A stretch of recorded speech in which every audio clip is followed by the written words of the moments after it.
Chief secretary Jammu Kashmir doctor Arun Kumar Mehta ने principal secretary दाखिला और दीगर ओहदेदारों के साथ मुख्तलिफ महकमों के 100 मुंतखब जूनियर ओहदों को तकर्री नामे हवाले किए। जम्मू में तकरीब मुनक्किद की गई।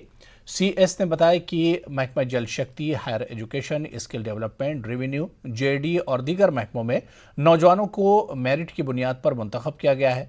चीफ सेक्रेटरी ने नौजवानों के लिए रोजगार मेला शुरू करने पर वज़ीर आज़म का शुक्रिया अदा किया। उन्होंने कहा कि LG इंतजामिया की तवज्जो सिर्फ मेरिट की बुनियाद बनाकर नौजवानों को रोजगार फराहम करना है। उन्होंने वादा किया कि यह भर्ती का अमल मुस्तकबिल में भी जारी रहेगा।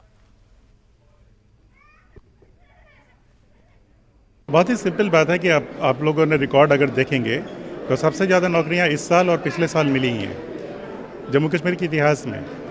कुछ लोग ये भ्रम फैलाने की कोशिश करते हैं कि नौकरियां नहीं मिल रही हैं। नौकरियां मिल रही हैं, सिर्फ इतना फ़र्क है कि नौकरियां फ्रंट डोर से मिलती हैं। कोई लिमिट नहीं है। सेल्फ एम्प्लॉयमेंट के लिए नियत साफ लेकर के लोग आएँ तो वो नंबर अगर 10 लाख भी होगा 10 लाख लोगों को दे देंगे। जितने भी अनएम्प्लॉयड यूथ हैं जिनको लगता है कि शायद वो पढ़ाई में उतने अच्छे नहीं हैं लेकिन और टैलेंट है उनमें और अपना खुद का रोज़गार कर सकते हैं, तो उनको आइडेंटिफाई करना चाहिए कि कौन सा काम करना चाहते हैं। जैसे मान लो कोई लगाना चाहता है कि गाड़ी चलाना चाहता है, टैक्सी लगाना चाहता है, या कोई ऐसा आदमी है जो कि अपनी कोई काऊ की यूनिट लगाना चाहता है, या कोई फॉडर की यूनिट लगाना चाहता है, या कोई शॉप खोलना चाहता है, कोई बुटीक खोलना चाहता है, तो वो आइडेंटिफाई करे कि वो क्या करना चाहता है।